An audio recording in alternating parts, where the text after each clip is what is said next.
Bonjour, je suis Geek de Books and Geek et je vais vous présenter le logiciel Shi2Box, donc le logiciel qui est fourni pour pouvoir préparer vos fichiers STL pour l'imprimante SparkMaker FHD que je vous présentais un peu plus tôt sur la chaîne. Donc, vous allez voir, il est simplissime, la vidéo sera assez rapide. Hop, on va effacer celui-là. Donc, comme vous voyez, le quadrillage au sol correspond à la plaque de l'imprimante, à la zone imprimable, tout simplement. Vous allez juste ouvrir un fichier. Je n'ai quelques-uns d'avance. Allez, celui-là, il est plutôt sympathique. Hop, vous voyez, vous le chargez. Alors, vous voyez, malheureusement, celui-là, il est un peu gros. Donc, vous avez 4 onglets sur le côté. Un qui vous permet de repositionner mieux sur le plateau, par exemple. Hop, si je l'ai mis un peu trop sur le bord avec cet onglet, je peux le recentrer directement. Voilà. Vous avez celui-là. Celui-là est un peu plus important parce qu'il est conseillé sur le site de l'éditeur que votre figurine soit un petit peu inclinée comme ça. Je ne peux pas vous dire pourquoi, c'est ce qui est conseillé, donc j'obéis. Vous avez après cet onglet-là. Ça, c'est l'onglet qui va vous permettre de choisir la taille. Hop, là je l'ai vu plus gros.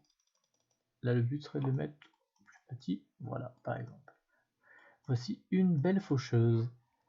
Voilà, et après, il y a des effets de miroir, tout ça. Dans les onglets en haut, vous avez pour enregistrer votre fichier, une fois que vous l'aurez préparé, vous pourrez éventuellement préparer plusieurs fichiers à l'avance et puis les lancer plus tard. Mais vu comment c'est rapide de préparer un fichier, je ne suis pas sûr de l'utilité. Vous pouvez cloner le modèle, donc voilà, tout simplement, et vous créez une copie. Voilà. Vous pouvez les vider et lui creuser un trou, mais ça, c'est déjà des fonctions un peu plus avancées. Donc une fois que vous avez fait ça, vous allez ici.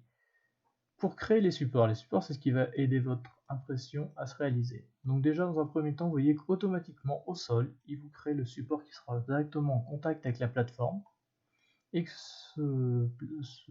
cette plateforme-là, ce support-là en tout cas, il a un espèce de petit biais comme ça qui va vous permettre de super facilement pouvoir décoller la figurine.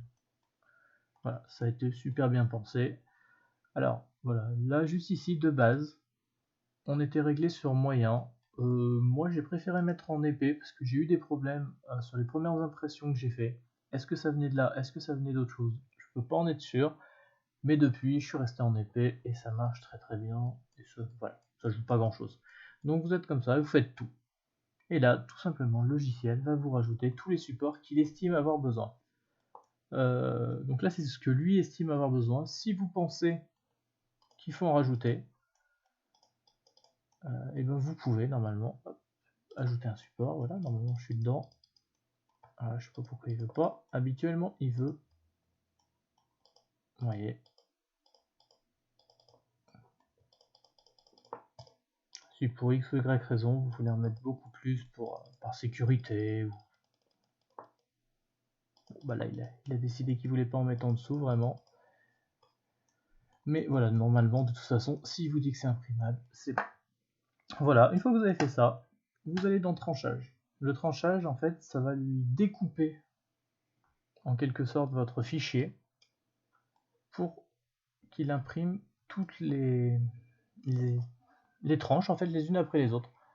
En fait, à chaque fois que votre imprimante, la plateforme va se baisser, elle va aller se coller au fond, là où les UV vont aller figer la résine. Je simplifie, hein. Et après, il va remonter un petit peu, et puis il va redescendre, et ça va refiger la deuxième épaisseur, et ainsi de suite, beaucoup de fois. Alors, combien, je ne pourrais pas vous dire. Bah si d'ailleurs, par exemple, sur une résine comme ça, je crois que c'est 662 fois, mais ça sera confirmé. Et donc voilà, concrètement, si on regarde à l'écran, on voit bien comment va se construire votre figurine. Voilà, tout simplement. Une fois que vous avez ça, ici il y a quelques informations importantes. La durée de l'impression, le prix qu'elle coûte. Alors ça, je l'ai configuré, c'est approximatif, mais ça peut donner un ordre d'idée. Le volume, le poids, c'est du détail. Et après, vous avez juste à faire enregistrer. Vous l'enregistrez où vous voulez, et c'est tout bon.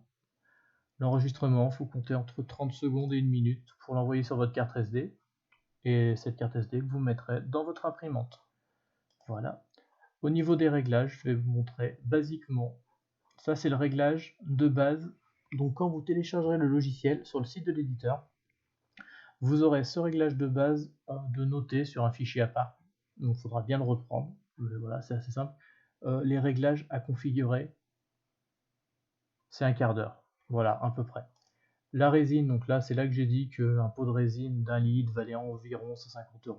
J'ai vu large, certes, mais c'est de là qu'il a pu me configurer un prix approximatif.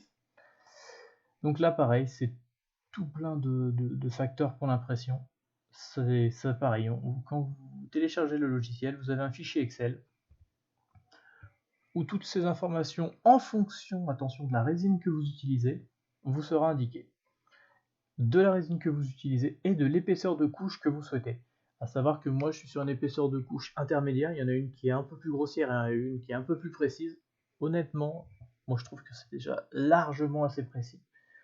Après peut-être que pour certains ça ira pas, mais pour moi je trouve que c'est largement assez précis. Et après là c'est vraiment des choses un peu plus anecdotiques, donc on va pas s'attarder dessus. Donc voilà.